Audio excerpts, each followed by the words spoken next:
ಮಹಾಲಕ್ಷ್ಮಿ ಮೇಲೆ ನಮ್ಮೆಲ್ಲರಿಗೂ ಒಂದಿಡೀ ಪ್ರೀತಿ ಜಾಸ್ತಿನೇ ಅನಿಸುತ್ತೆ. ಹಾಗಾಗಿನೇ ಈ ವರಮಹಾಲಕ್ಷ್ಮಿ ವ್ರತ ಹಬ್ಬ ಆಗಿ ಕನ್ವರ್ಟ್ ಆಗಿ ಎಲ್ಲರೂ ಸೆಲೆಬ್ರೇಟ್ ಮಾಡೋ ಹಾಗಾಗಿದೆ. ಆಡಂಬರ ಪ್ರದರ್ಶನನ, ನೇಮ ನಿಷ್ಠೆನ ಏನೇ ಇರಲಿ, ಎಂಡ್ ಆಫ್ ದ ಡೇ ಒಂದು ಶ್ರದ್ಧೆ ಅನ್ನೋದೇ ಇಂಪಾರ್ಟೆಂಟ್ ಅನಿಸುತ್ತೆ.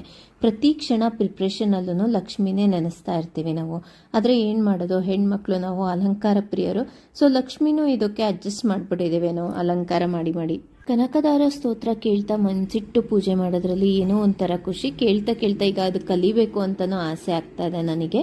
ಅದ್ರ ಜೊತೆಗೆ ಈ ಕಥೆನ ಕೇಳದೆ ವ್ರತ ಕಂಪ್ಲೀಟ್ ಆಗಲ್ವಂತೆ. ಸಾಕ್ಷಾತ್ ಶಿವನೇ ಈ ವ್ರತದ ಬಗ್ಗೆ ಪಾರ್ವತಿಗೆ ಹೇಳ್ತಾನೆ. ಅದನ್ನು ಸ್ಕಂದ ಪುರಾಣ ಮತ್ತು ಪದ್ಮ ಪುರಾಣದಲ್ಲೂ ಉಲ್ಲೇಖ ಇದೆ ಅಂತ ಹೇಳ್ತಾರೆ.